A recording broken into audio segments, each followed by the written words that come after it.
오늘 또 이제 우리 명절을 잘 지내시고 모이신 우리 모든 성도님들, 또 오늘 함께 나눌 하나님 은혜의 말씀 제목은요, 소망의 결론, 소망의 결론이라는 제목으로 또 함께 말씀의 은혜 받기를 원합니다. 아멘. 자, 제가 어떤 한 분의 이야기를 하나 들려드리려고 합니다. 이분은 연세대학교 교육학과를 졸업했습니다. 그리고 미국으로 유학을 갔고요. 유학을 가서 피츠버그 대학교라고 하는 데서 또 교육학 전공을 해서 석사, 박사 학위까지 다 받았습니다. 그러고 나서 또 노스 이스턴 일리노이 대학교라고 하는 곳에서 대학 교수가 되었습니다. 아주 대단한 그런 양력을 가진 분이죠. 자, 그뿐만 아니라 그는 미국에 있는 인디애나주 그 주지사의 재활정책 자문위원을 맡기도 했고요.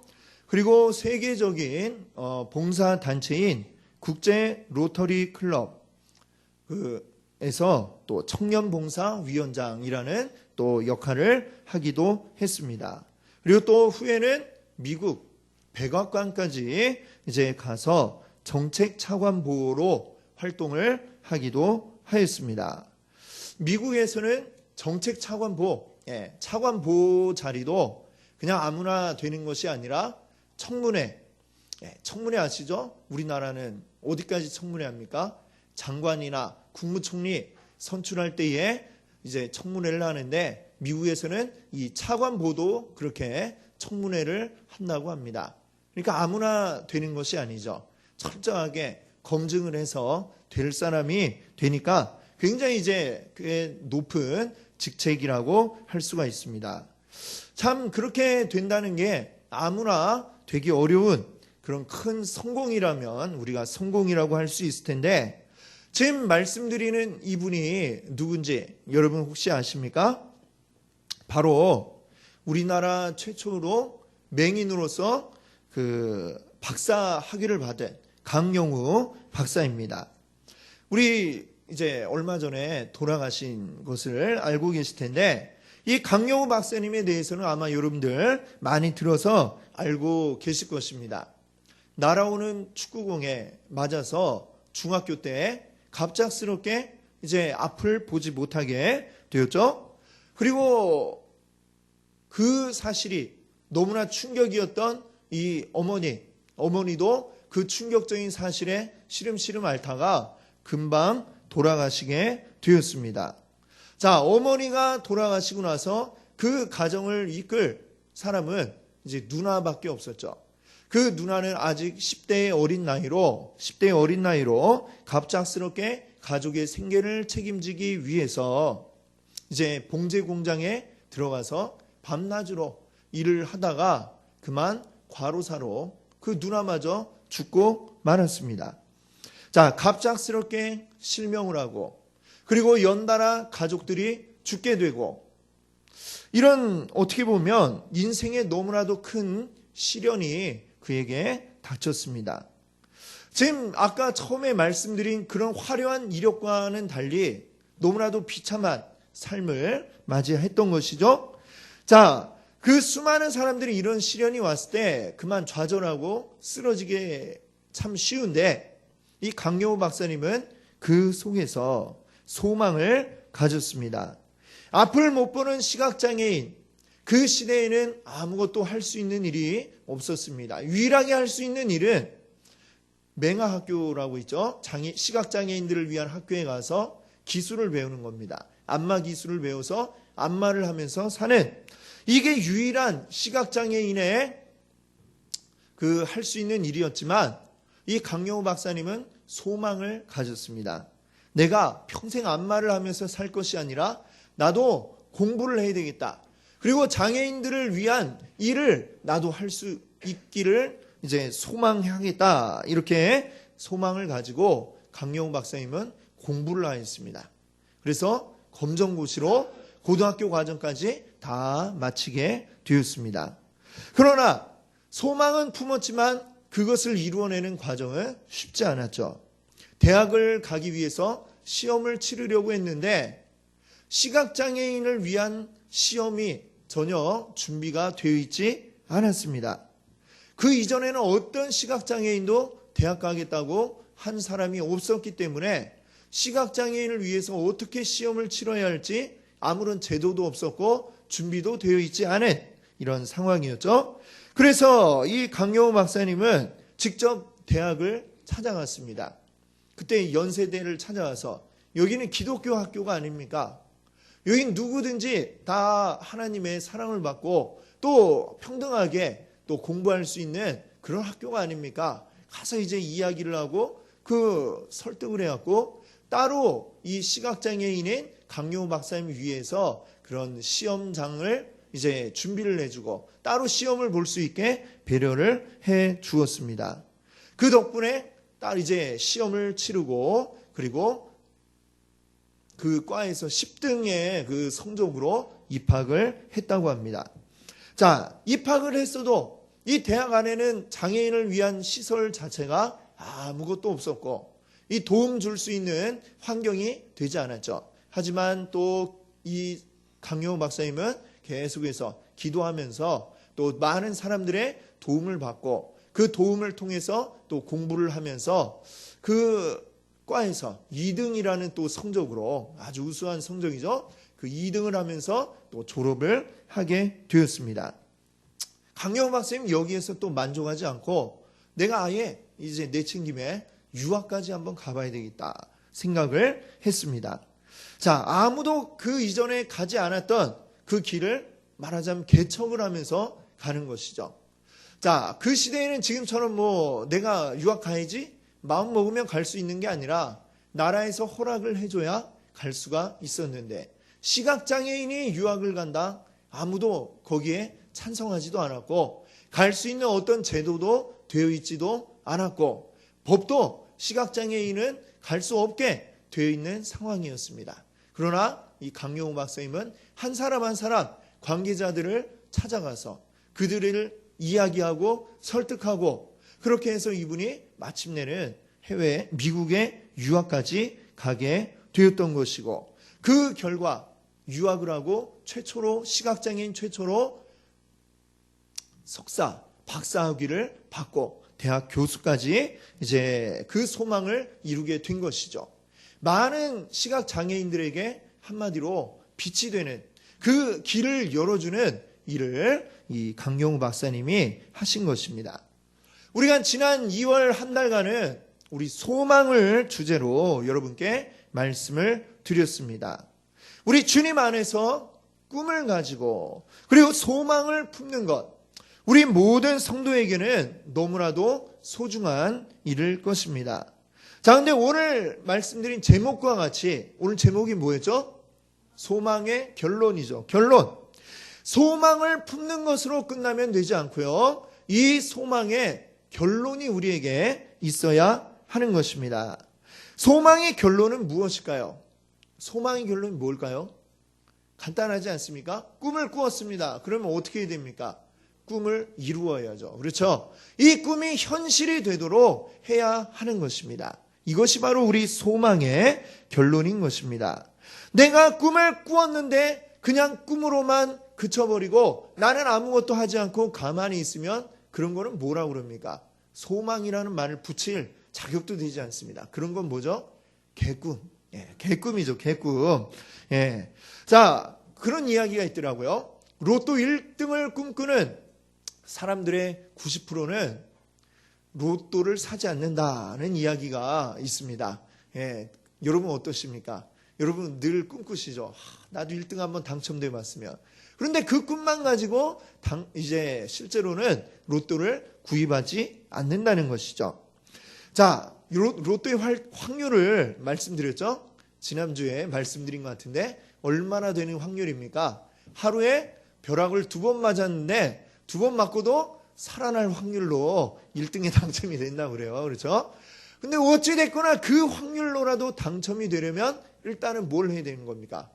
예, 가서 사야죠. 사야 일단은 그 확률 속에 내가 뛰어들 수가 있는 것입니다.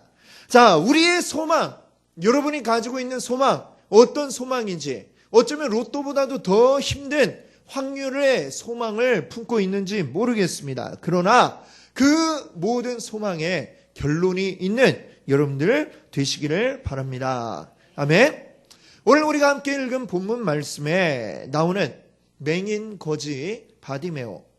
이 바디메오는 소망의 결론을 이루어낸 바로 그러한 사람입니다. 예수님이 여리고를 지나가실 때였습니다. 이 여리고 성에는 바로 이 앞을 못 보는 시각장애인 거지 바디메오가 있었습니다.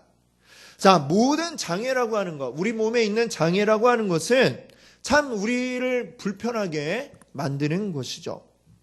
시각장애라고 하는 것은 특별히 더 큰 불편함을 가져다 줍니다.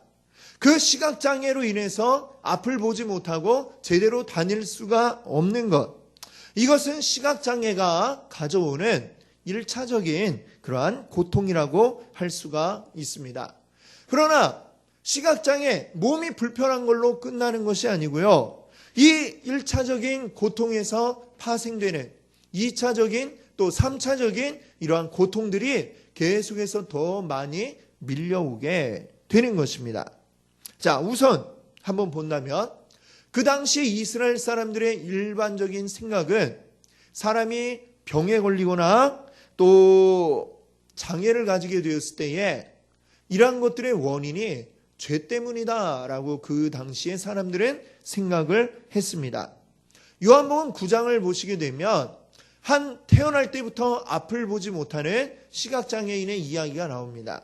예수님과 제자들이 길을 가다가 그를 보았습니다. 그때 제자들이 예수님께 뭐라고 질문을 했냐면은, 예수님, 저 사람 태어날 때부터 앞을 보지 못했다고 그러는데 그것은 그 자신의 죄입니까? 아니면 그 부모의 죄 때문입니까? 라고 이렇게 묻고 있는 것을 보게 됩니다.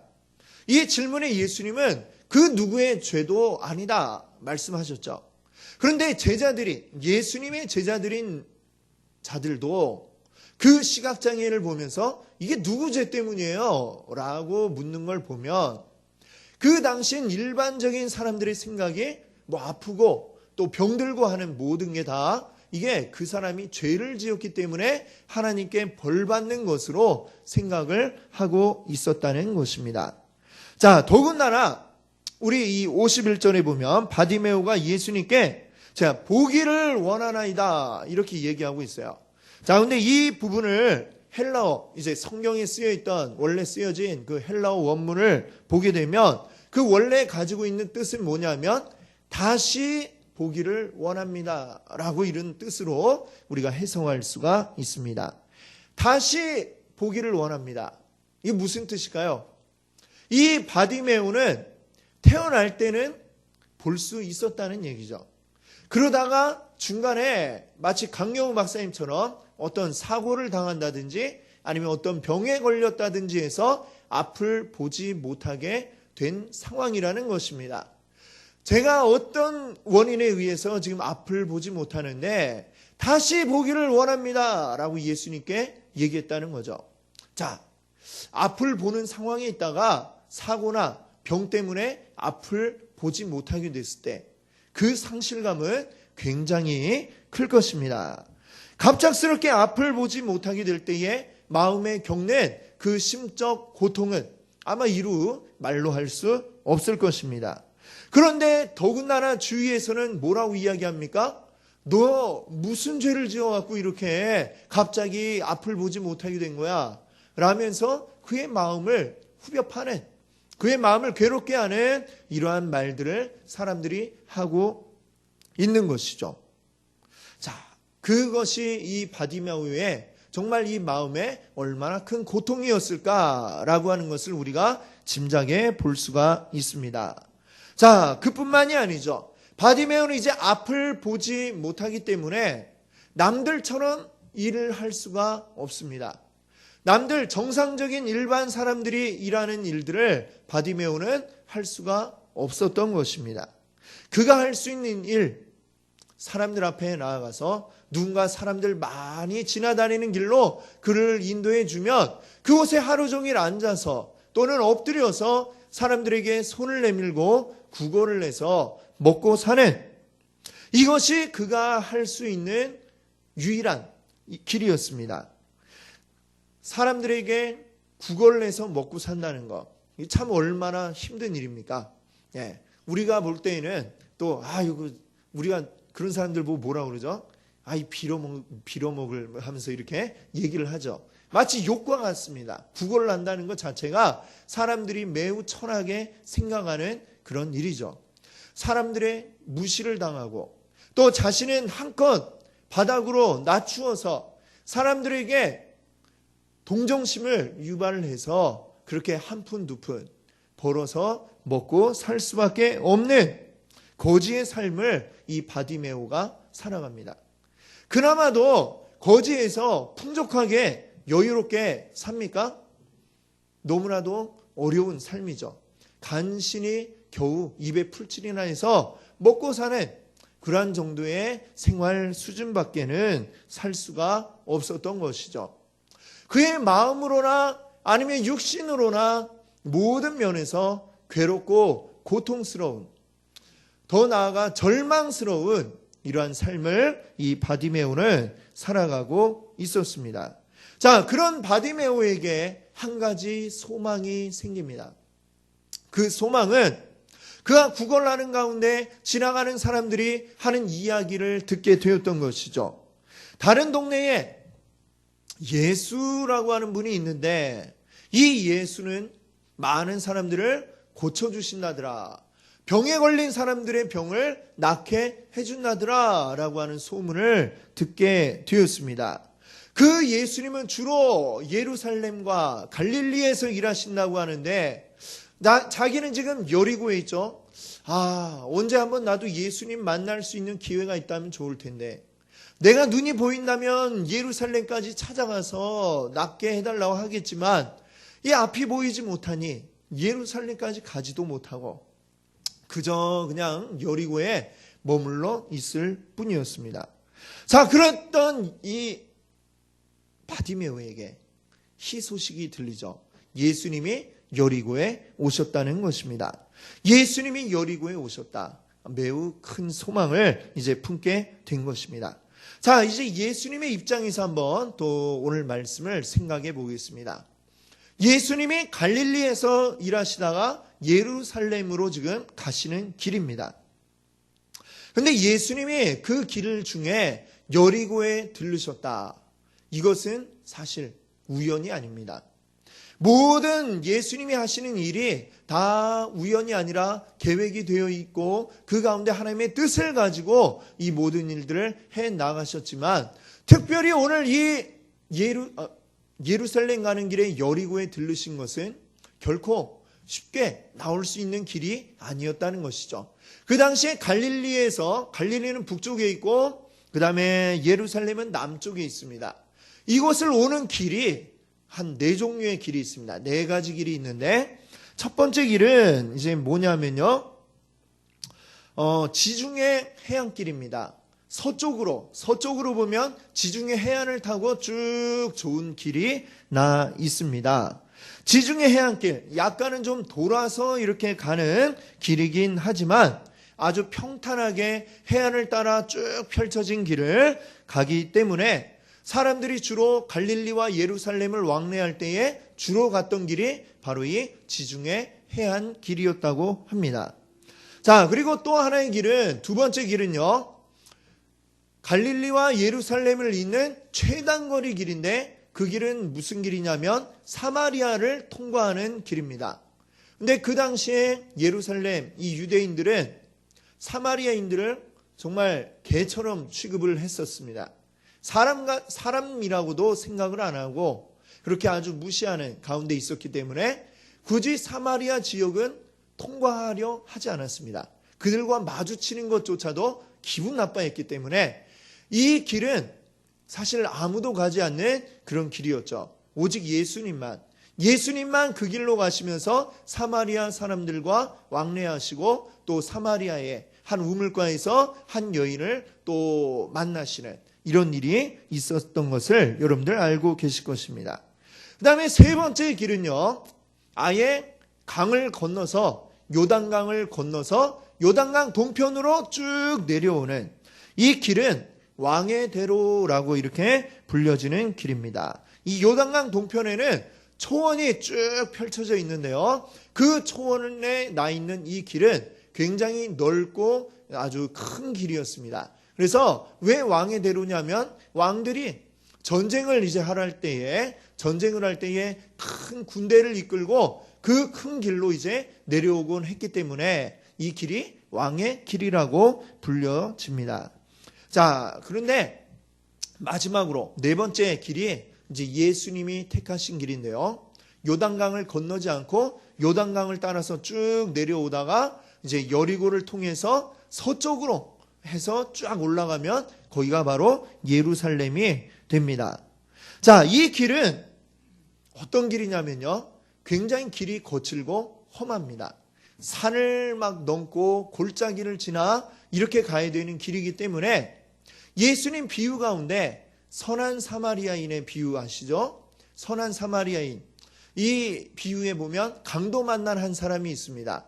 길을 가다가 산속에서 강도를 만나는데 그가 강도 만난 그 길이 어떤 길이냐면 바로 이 길입니다. 예수님이 지금 지나가시는 여리고를 통해 이제 지나가시는 그 길이죠. 얼마나 이 산이 깊고 골짜기가 깊으면 사람들이 많이 왕래하지도 않고 그곳에는 산적들이 버티고 있는 이런 험한 길인데 굳이 예수님이 이 길을 통해서 여리고를 거쳐서 예루살렘으로 가고 계시다라고 하는 거죠. 흔히 가지 않는 길을 가셨을 때에는 이유가 있겠죠. 예수님이 지금 여리고를 가시는 이유 바로 무엇입니까? 바로 이 바디메오를 만나고자 하시는 것입니다. 바디메오를 만나서 그의 눈을 뜨게 하시려고 예수님이 여리고까지 오셨다는 것입니다. 그러면 이런 질문을 할 수 있을 것 같아요. 그러면 오셨으면 바로 바디메오를 찾아가시지 왜 바디메오가 찾아오도록 하셨느냐? 그렇죠? 그게 바로 예수님의 방식입니다. 예수님이 만나고자 하시는 사람들 직접 찾아가시는 게 아니라 그들의 주변에 싹 가십니다. 그리고 그들과 자연스럽게 만나시죠. 예수님은 우리를 어디서 만나시느냐? 그들의 삶의 현장 속에서 예수님이 찾아오시면 자연스럽게 만날 수 있게 되는 것입니다. 예수님은 그렇게 우리에게 찾아오시는 줄 믿습니다. 아멘. 자, 이제 오늘 말씀을 다시 보십시오. 자, 이제 다시 바디메오에게 이제 왔습니다. 바디메오의 입장에서 한번 다시 생각해 보시겠습니다. 바디메오가 예수님이 지금 여리고에 오셨다는 이야기를 들었죠. 막 웅성웅성합니다. 지나가는 것 같습니다. 그런데 바디메오와 예수님의 사이에는 어마어마한 벽이 쳐져 있습니다.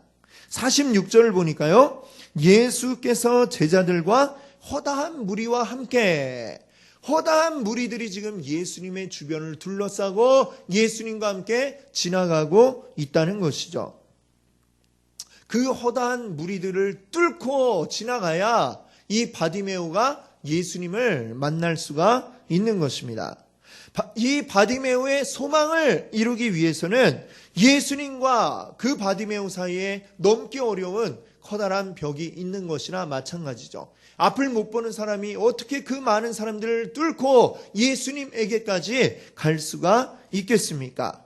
자, 이때에 이 바디메오는 바로 이것을, 이 소망을 이루기 위한, 소망의 결론을 이루기 위한 그러한 행동을 하게 됩니다. 바로 3단계로 그의 행동을 하게 되는데요. 우리가 단계별로 한번 생각해 보겠습니다. 1단계는 뭐냐? 예수님을 소리 높여 부릅니다. 뭐라고 불렀을까요? 뭐라고 불렀습니까? 예, 맞습니다. 다윗의 자손 예수여 라고 이렇게 불렀던 것을 우리가 보게 됩니다. 자, 그런데 그때에 다른 사람들은 예수님을 뭐라고 불렀을까요? 이 47절 앞에 보시면은 나사렛 예수시란 말을 듣고 사람들이 예수님을 부를 때에 뭐라고 불렀어요? 나사렛 예수라고 불렀습니다. 자, 이 두 호칭 똑같이 예수님을 부르는 말인데요. 이 다르죠. 왜 이렇게 다르게 불렀을까? 이 호칭의 의미는 엄청난 차이가 있습니다. 그 당시에 사람들 이름을 부를 때에 일반적으로 부르는 것은 이제 이름이 같은 사람들이 있을 때 헷갈리지 않기 위해서 그 사람의 동네, 그 사람이 어디 출신이냐. 뭐 옛날 우리 식으로 하면 뭐 누구 엄마 하다가 뭐라고 하죠? 뭐 안성 출신이면 안성땡 이렇게 부르고 그러잖아요. 그렇죠? 그런 식으로 자, 예수님의 출신 동네 이름 바로 나사렛 출신의 예수라는 의미로 나사렛 예수라고 이렇게 그들이 불렀던 것입니다. 자, 근데 예수님의 그 고향인 나사렛 사실은 굉장한 시골입니다. 시골 동네. 웬만한 사람들은 그런 동네가 있는지도 알지 못하는 굉장히 촌구석이다. 이렇게 이야기할 수가 있는 것이죠. 자, 예수님의 그 출신이 굉장히 촌구석이다. 라고 하는 것이 사람들에게 어떤 좋은 의미로 다가오지를 못했습니다. 요한복음 1장을 보면요. 이제 예수님의 제자가 된 나다나엘이 자, 예수님이 제자가 되기 전에 먼저 빌립이 이 나다나엘을 초청했습니다. 우리 한번 가보자. 예수에게 가보자. 이랬더니 이 나다나엘이 했던 말이 그가 누구신데? 했더니 나사렛 예수야. 했더니 그 다음에 즉시 나온 말이 뭡니까? 나사렛에서 무슨 선한 게 날 수 있겠느냐. 이런 얘기를 합니다. 이 얘기는 무슨 얘기냐? 야, 그런 촌동네에서 무슨 우리를 그 가르칠 선생님이 나올 수 있겠어? 그런 촌동네에서 말이야. 라는 그런 의미로 그가 이야기를 한 것이죠. 지금 바디메오가 생각할 때에 나사렛 예수라고 부를 수가 없었습니다. 바디메오는요. 촌동네 예수님 이게 아니라 그는 뭐라고 불렀어요? 다윗의 자손 예수라는 이름으로 불렀습니다. 자, 이 말에는 어떤 의미를 가지고 있냐면요. 예레미야 선지자의 예레미야서를 보게 되면 선지자 예레미야가 뭐라고 얘기했냐면요. 다윗의 가문에서 메시아가 나게 될 것이다. 이렇게 이야기하고 있습니다. 그 이후로 다윗의 자손, 다윗의 후손이라고 하는 이야기는 바로 메시아를 의미하고 있는 것입니다. 그래서 바디메오가 예수님을 향해서 다윗의 자손 예수여 라고 외쳤던 것은 예수님은 곧 메시아다 라고 하는 이러한 고백을 했던 것입니다.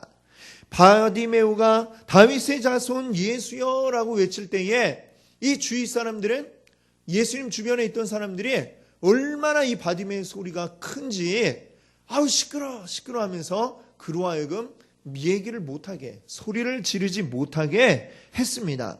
하지만 예수님은 그 음성을 들었을 때에 어떤 마음이었을까요? 저 바디메오가 내가 누구인지를 알고 있구나. 내가 바로 메시아인 것을 알고 있구나. 라고 하는 그것을 아마 예수님이 바로 알 수가 있으셨을 것입니다. 자, 그래서 이 바디메오의 외침, 예수님을 메시아라고 인정하는 그 외침을 그가 외쳤던 것이 바로 그의 1단계 이제 행동이었습니다. 자, 그 다음에 2단계는 뭘까요? 2단계는 뭐냐면 50절에 보니까요. 바디메오가 예수님께 나아갈 때 어떻게 갔다고 그래요?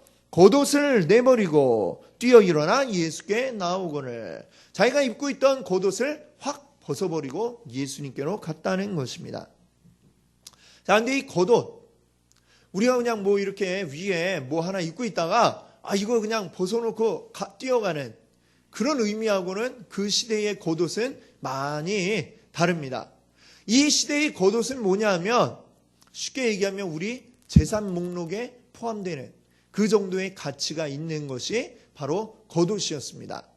겉옷은 우리 겉에 입고 있는 옷이기도 하면서 밤에는 또 나의 이불이 되어주기도 하는 그런 것이죠. 아마 집 다음으로 가장 귀한 건 아마 겉옷이 그 시대의 그 재산 목록으로 들어가는 것이었습니다. 더군다나 가난한 거지에게는 거의 유일한 재산이라고 해도 과언이 아닐 것입니다. 자기 전 재산과 다름없는 이 겉옷, 이것을 그가 벗어버리고 예수에게 뛰어갔다라고 하는 것이죠. 자, 그의 옷은 아마 굉장히 낡아 있었을 것입니다. 사람들 앞에 엎드려서 또 늘 길에 앉아 있으니까 먼지도 많이 뒤집었었고, 그리고 옷도 아마 헤어져 있을 것이고, 엎드렸을 때 닿는 무릎, 팔꿈치 이런 부분이 아마 많이 닳아 있었겠죠. 바디메오는 지금 내가 메시아 예수 그리스도를 만나러 가는데 이 더러운 옷을 입고 내가 그대로 갈 수가 없다, 이렇게 생각을 하고 뛰어갔을 것입니다. 자, 앞을 보지 못하는 사람이 겉옷을 지금 사람 많은 틈에 벗어났습니다. 나중에 계속 앞을 보지 못하면 이 옷 찾을 수 있을까요? 어떻게 찾습니까? 그 많은 사람들 가운데 바닥을 더듬더듬 자기 옷이 어디인지 찾을 수 있는 가능성은 아무것도 없죠. 그러면 이것은 무엇입니까? 이제는 내가 예수님께 갈 때에 어떻게 된다는 것을 확신하고 있는 거죠. 내가 볼 수 있겠다라는 것을 확신하고 뛰어가는 겁니다. 내가 지금 옷을 여기 벗어나도 좀 있으면 예수님 만나면 나는 눈을 뜰 거니까 나중에 충분히 찾을 수 있어. 이 마음을 가지고 옷을 벗어놓고 깨끗한 그 상태로 예수님께로 달려갔던 것이죠.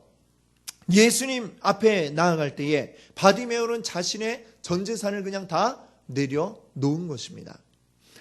달리 표현하자면 그를 이끌어왔던 세상적인 가치들, 이 모든 것을 다 내려놓고 주만 따르겠다는 마음으로 예수님께로 달려간 줄 믿습니다. 아멘.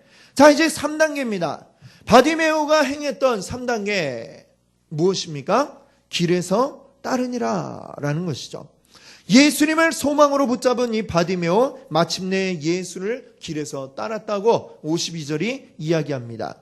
이 따르다라고 하는 말에 이제 헬라어 원문을 보게 되면 아콜루세오라고 하는 단어가 쓰여 있는데, 이 단어가 가지고 있는 뜻 살펴보면요, 추종하다, 따라가다, 또 제자가 되다, 이런 뜻을 가진 말입니다.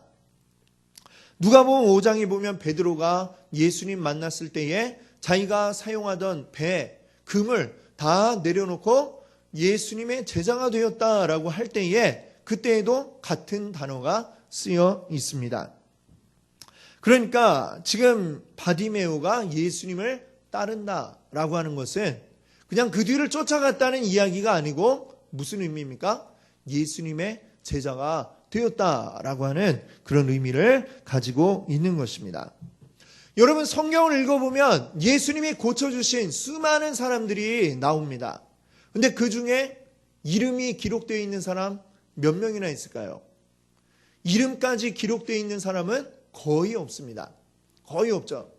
근데 이 바디메오, 그 이름이 기록이 되어 있습니다. 이 특별하게 이름을 기록한 이유가 뭘까요? 한번 생각을 해 보십시오. 지금 마가가 이 성경을 쓸 때가 이제 성경을 쓸 무렵에 사람들이 이 성경을 읽겠죠. 마가복음을.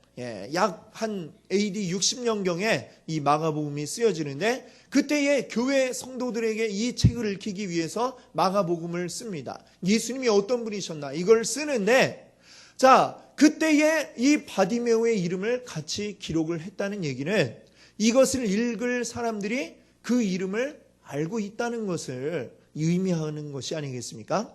그러면 바디메오 이분이 이렇게 예수님 만나서 이렇게 우리 같은 교회 일원이 되었구나 라고 하는 것을 그들이 알 수 있기 때문에 바디메오라는 이름을 굳이 썼던 것이죠. 자, 실제로 이 마가복음 외에 그 1세기에 쓰여졌던 이 교회의 기록들이 이제 지금 남아있는 것이 있는데, 거기에 보면은 바디메오라고 하는 이름이 사용이 이제 나와 있는 문서들이 있다고 합니다. 학자들은 그래서 그 다른 데 쓰여 있는 바디메오라는 이름이 바로 이 마가복음 10장에 나오는 바디메오일 것이다 라고 이렇게 추측을 하고 있고, 아마도 이게 사실이라고 생각이 됩니다. 자, 여러분, 말씀드린 대로 이 마가복음이 쓰여진 시기는 한 60년경이에요. 예수님이 태어나신 것을 이제 1년으로 보는 거죠. 기원 후 1년이 되는데, 그리고 예수님이 공생애를 시작하실 때가 한 30즈음이죠. 그러면 지금 바디메오가 예수님 만난 게 AD 한 30년경 그쯤 되고, 이 마가복음이 쓰여질 때가 AD 한 60년. 그러니까 예수님 만난 후로도 한 얼마쯤 시간이 흘렀죠? 대략 30년 정도 시간이 흘렀습니다. 그런데 그 30년이 흐르는 동안 이 바디메오는 변치 않고 예수님을 따라가는 제자의 삶을 살아가고 있었다는 것을 오늘 이 말씀이 우리에게 증언해 주고 있는 것이죠. 바디메오의 눈을 뜬 것, 이것이 바디메오의 유일한 소망이 아니라 그 소망을 통해서 그는 눈을 뜨고 그 후로 어떻게 살아간 것입니까? 예수님의 제자의 삶을 그가 살아갈 수 있었던 것입니다. 어떻게 30년을 한결같이 그가 제자의 삶을 살아갈 수 있었을까요?